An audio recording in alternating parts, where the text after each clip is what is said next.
무림수사관 이 사라진 도장. 일장 깨진 인장.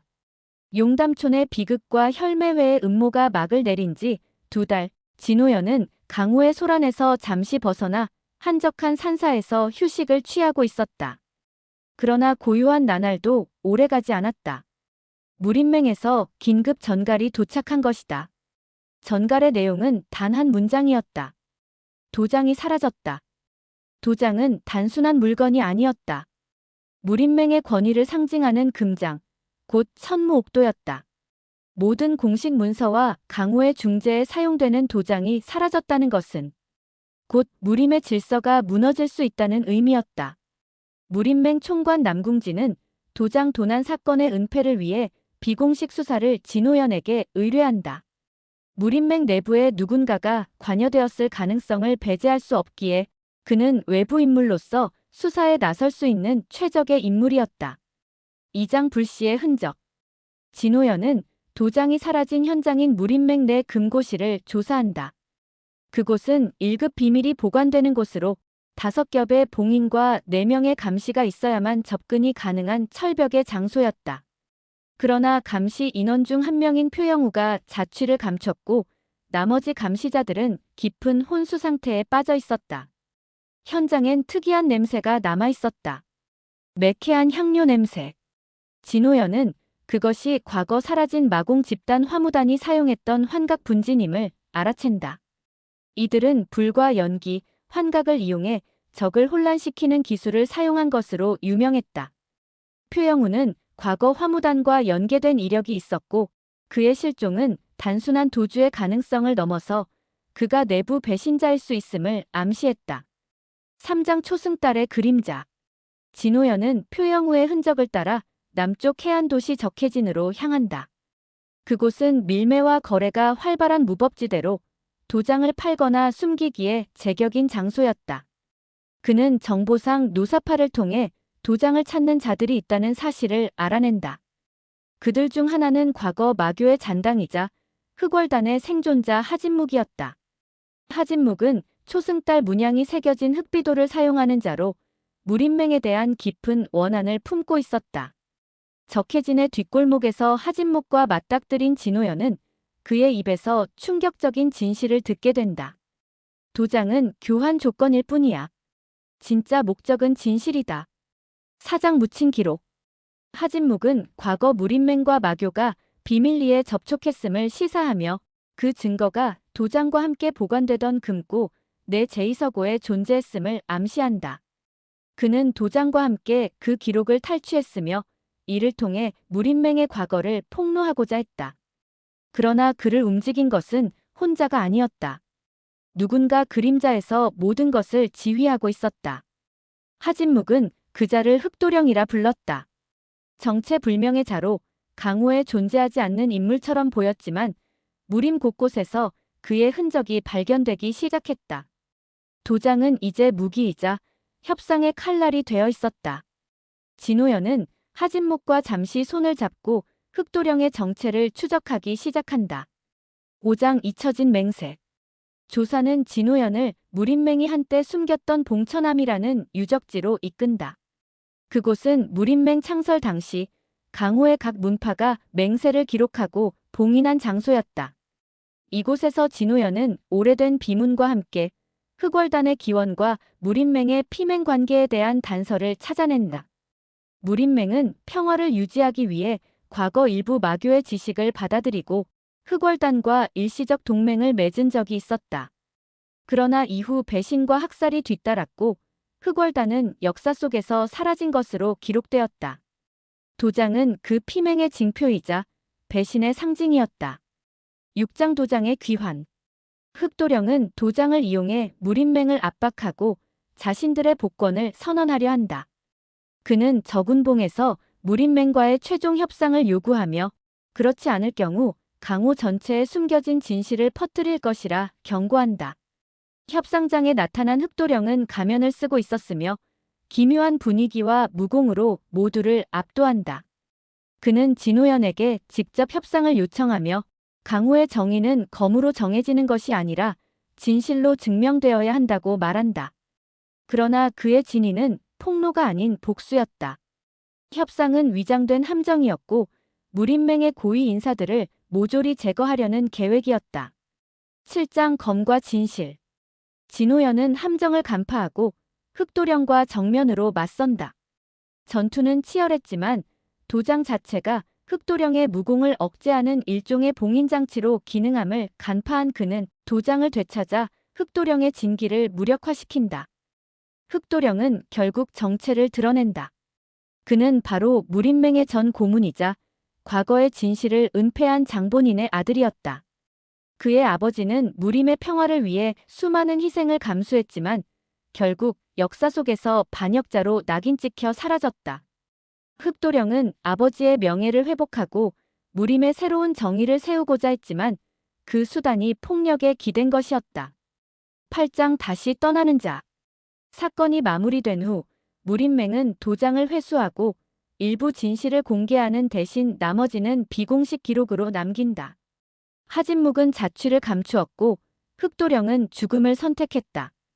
진호연은 이번 사건이 단순한 도난이 아니었음을 확신하며 진실의 절반만을 세상에 내놓은 무린맹을 바라본다. 그는 변하지 않는 강호의 씁쓸한 미소를 지으며 다시 길을 나선다. 그의 수첩엔 이렇게 적혀 있었다. 도장은 돌아왔지만 진실은 아직 떠돌고 있다. 정의는 그 뒤를 쫓는다. 무림수사관 삼혈외산의 유언. 1장 붉은 구름. 진호연은 북방의 설원에서 돌아온 지 얼마 되지 않아 무림맹에서 다시 호출을 받는다. 이번에는 혈외산이라 불리는 금기의 땅에서 발생한 기이한 사건이었다. 혈외산은 오래전 마교의 수장이 최후를 맞이한 장소이자 무공금서가 봉인된 곳으로도 유명하다.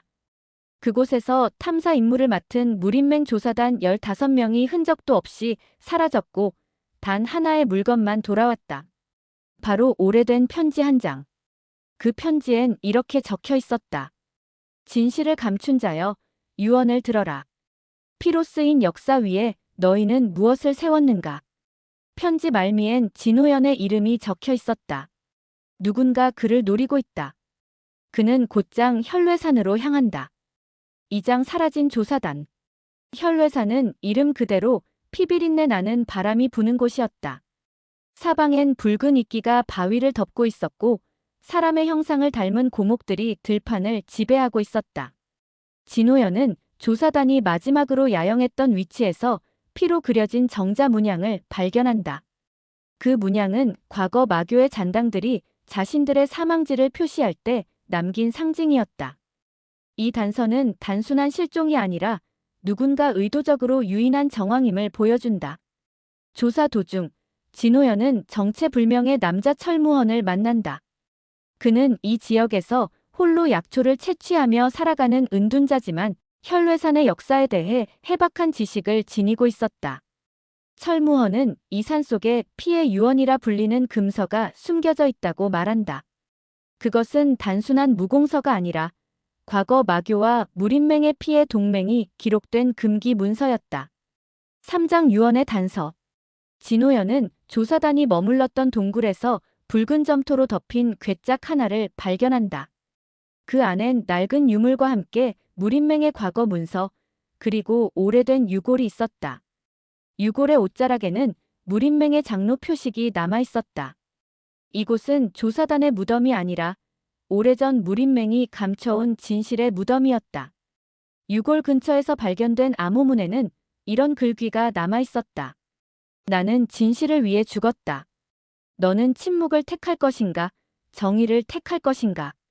진호연은 무린맹 내부에 이 사건과 연루된 자가 있음을 직감한다.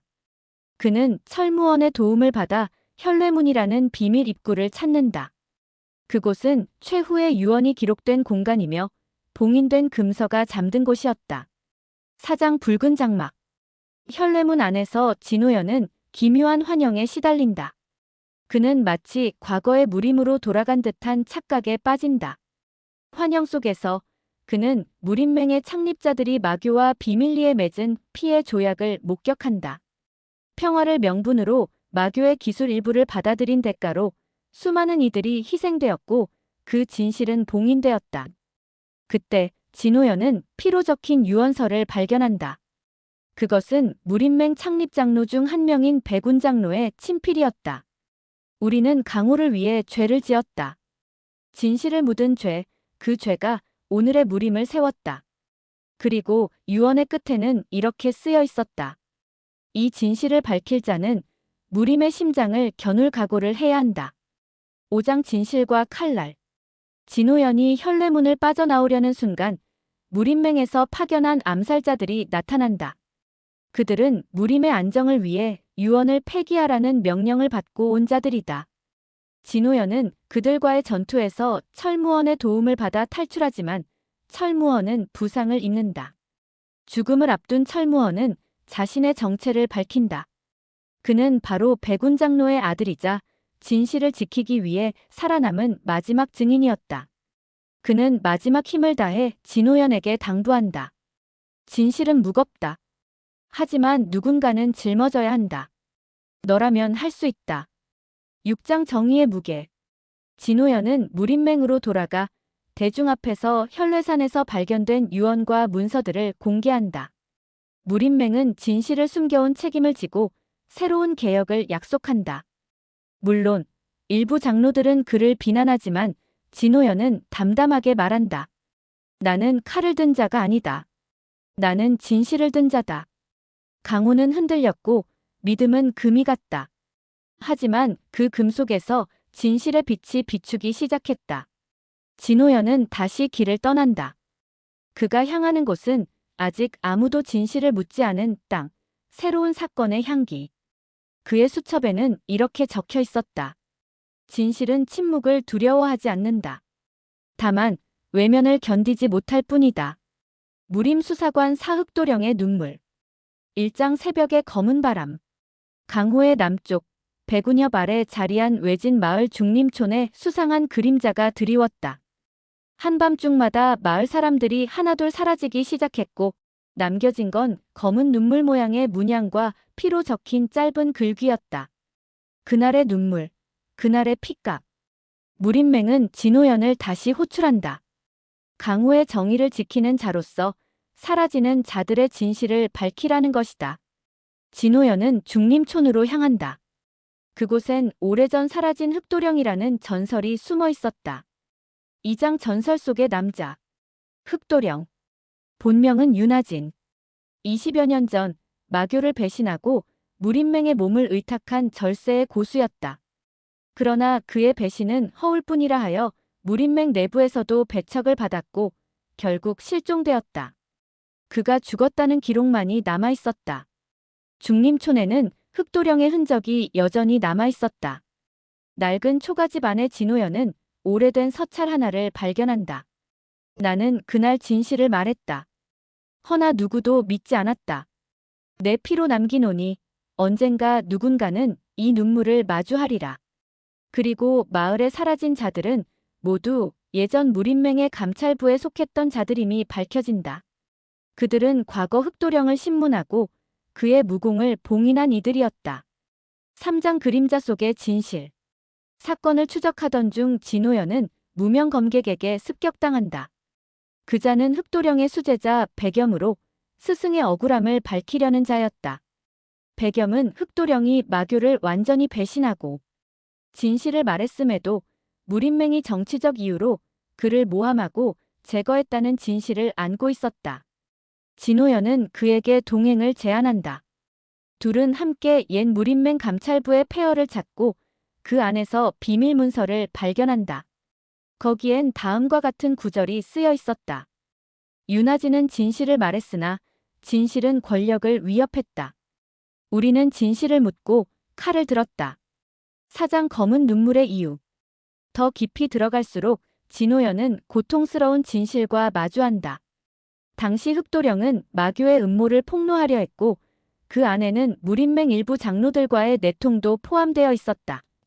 무림맹은 이를 무마하기 위해 그를 역적으로 몰았던 것이다. 중림촌의 연쇄실종은 단순한 복수가 아니었다. 백염은 자신이 직접 납치한 것이 아니었다. 누군가 다른 이가 흑도령의 진실을 알고 그를 위한다는 명분으로 복수를 이어가고 있었다. 그자는 윤비령, 흑도령의 친딸이었다. 그녀는 아버지의 억울한 죽음을 밝히기 위해 감찰부 인물들을 하나씩 제거하며 진실을 세상에 드러내려 했다. 오장검과 눈물의 대화. 윤비령과의 조우는 눈보라가 내리는 밤에 이루어졌다. 그녀는 아버지의 무공 흑연참을 완벽히 익히고 있었으며 진호연을 향해 말했다. 당신도 무린맹이지. 당신도 그날 그들과 다르지 않아. 그러나 진호연은 조용히 수첩을 꺼내 보여준다. 혈례산에서부터 이어진 모든 진실, 고통 속에서 선택한 정의의 흔적. 나는 무린맹이 아니다. 나는 진실의 편이다. 두 사람은 검을 맞대지만 그것은 싸움이 아니라 서로의 기억을 되짚는 대화였다. 마지막 순간 윤비령은 눈물 속에서 검을 거두고 아버지의 마지막 말을 들려준다. 진실은 숨겨도 썩지 않는다. 언젠가는 냄새를 풍기며 무너질 뿐이다. 6장 진실을 품은 무덤. 윤비령은 무린맹에 자수하고 진호연은 감찰부의 문서를 세상에 공개한다. 이에 무린맹은 다시 한번 개혁을 선언하고 윤하진의 억울함을 공식적으로 풀어준다. 흑도령의 무덤 앞에서 진호연은 조용히 선서한다. 당신의 눈물은 이제 정의의 물이 되었습니다. 그날 이후 강호에는 흑도령의 눈물이라 불리는 전설이 전해지기 시작했다. 진실을 위해 모든 것을 잃은 한 사람과 그 진실을 밝힌 또 다른 자에 대한 이야기. 진호연은 다시 수첩을 닫는다. 그리고 떠난다. 아직 진실은 끝나지 않았기에. 무림수사관 오망자의 연회. 1장 붉은 초대장. 찬서리가 내린 늦가을 밤 무림맹의 본산으로 한 장의 피 묻은 초대장이 도착했다. 검은 비단에 쌓인 그 봉투 안엔 단 한 문장이 적혀 있었다. 망자들이 연회를 연다. 초대받은 자는 진실의 대가를 치르게 될 것이다. 그 초대장에는 사망한 자들의 이름이 적혀 있었고 그중 한 자리에 진호연이라는 이름도 있었다. 무림맹은 두려움에 떨며 진호연에게 이 사건을 맡긴다. 그는 피로 씌워진 그 문장의 의미를 파헤치기 위해 초대장의 발신지인 북쪽 사막, 깊숙한 곳 홀령산장으로 향한다. 2장 홀령산장의 그림자. 홀령산장은 오래전 무림에서 사라졌던 망자들의 이름과 전설로 가득한 장소였다. 진호연이 도착하자 그를 맞이한 것은 죽은 줄 알았던 고수들의 그림자였다. 그들은 모두 무림 역사에서 죽음을 맞은 이들이었지만 정작 시신은 찾을 수 없었던 자들이었다. 이곳은 죽은 자들이 숨쉬는 땅이다. 그들 중에는 혈례산에서 자취를 감췄던 마교의 전수장, 청왕문에서 처형된 줄 알았던 여검객, 단청화, 무림맹의 배신자였던 풍현로가 있었다. 진호연은 그들에게서 동일한 이야기를 듣는다. 자신들은 죽지 않았고 어떤 존재에게 생명을 부여받았으며 망자의 연회를 준비하게 되었다는 것이다. 3장 영혼의 계약. 그들을 부활시킨 자의 이름은 홀련자. 그는 오래전 고대 무공서 혼백경을 익혀 영혼을 지배하고 망자의 육신을 되살리는 자였다. 그는 무림이 진실을 감추고 정의를 왜곡하는 것에 분노하며 스스로 죽은 자들의 심판자가 되겠다고 선언했다. 홀련자는 진호연에게도 선택을 제안한다. 살아서 거짓을 좇을 것인가, 죽어서 진실을 말할 것인가. 진호연은 거절한다. 그러나 그는 홀령산장에서 벌어지는 기이한 현상들, 말하는 망자들과 밤마다 울리는 진혼곡, 실체 없는 살기 속에서 점차 혼백이 흔들리기 시작한다. 4장 살아남은 자들의 죄. 연회에 모인 자들은 각자의 생전죄를 고백하기 시작한다. 이들은 죽은 것이 아니라 무림이 진실을 덮기 위해 죽은 자로 만든 자들이었다. 단청화는 청왕문 장로들을 고발한 뒤 살해당했고 풍현로는 무림맹의 내통자 명단을 갖고 있다가 역적으로 몰렸다. 그리고 진호연은 마침내 알게 된다. 이 연회는 복수가 아니라 진실의 재판이었다. 진실을 덮은 자여, 칼을 들라. 홀련자는 망자들에게 심판의 밤을 선포하고 과거 진실을 왜곡했던 인물들을 하나씩 불러들인다. 그들은 진실 앞에 무릎 꿇거나 스스로 칼을 든다. 5장 진호연의 시면. 진호연 역시 과거 자신이 놓쳤던 진실과 마주한다. 그는 과거 흑운문 참사에서 일부 정보를 묵살했고 그것이 결국 수많은 희생을 낳았다.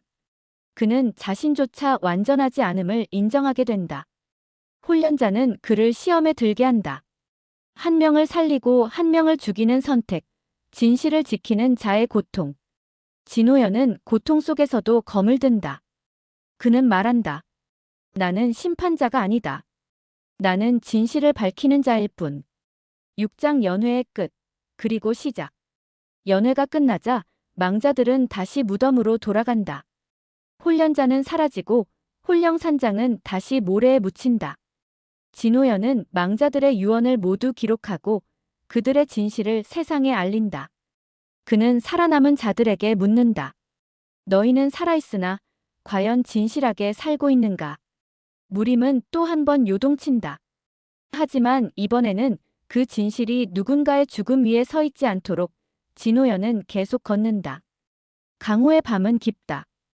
그러나 그 안에서도 진실을 향한 등불은 꺼지지 않는다. 다음 무림 수사관 6천잠의 비늘.